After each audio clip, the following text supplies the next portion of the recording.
go ahead and get started and just say hello, everyone. Welcome to Winter Quarter 2022. My name is Allison Camacho, and I am the Associate Director of the SCAD Language Studio in Atlanta. I'm going to turn it over to Irene. Hi, guys.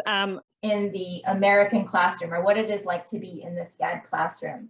So in the chat, we are going to put a link for a special page called Padlet. And I'm going to share my screen so you can see it. And maybe you have these burning questions that you would like to have answered. Can everybody see the Padlet? Yeah? You mean see the screen? Yep, see the screen with the Padlet on it? Oh, yeah.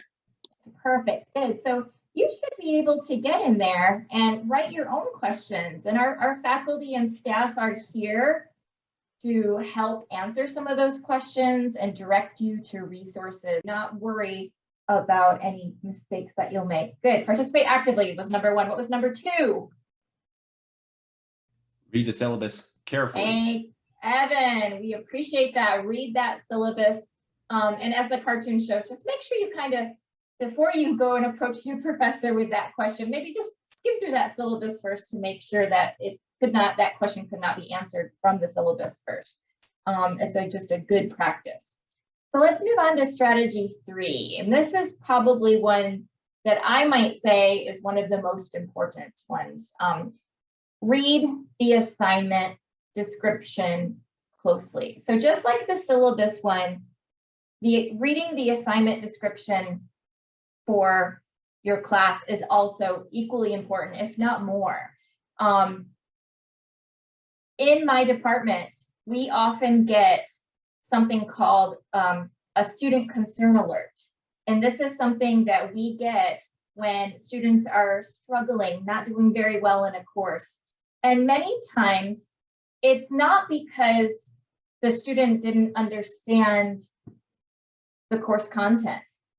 Many times it's only because the student did not follow directions from the assignment description. And I can honestly say it's probably one of the biggest mistakes that we get from students in our department is that students just did not read the assignment parameters or the assignment description very carefully. Every teacher usually gives you like an assignment brief or an assignment handout that describes the project that you have to do. And the advice I want to give you today is that anytime you get an assignment description, you get that assignment brief, I want you to ask 3 questions that will help you to be successful with the assignment. The first one is, what will the final product look like? What steps do you need to take to complete that project or to complete that assignment? What are those steps? Kind of break it down. And then the third one is, what questions do you still have about the assignment? So I'm going to go ahead and put those in the chat, and then we're going to do an activity. I've actually already put that shared document. Oh, perfect. Thank you so much, Irene. So those 3 questions again are, what will the final product look like?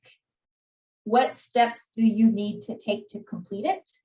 And what questions do you have still about the assignment? Not all questions might be answered on that assignment brief, and we'll move into that.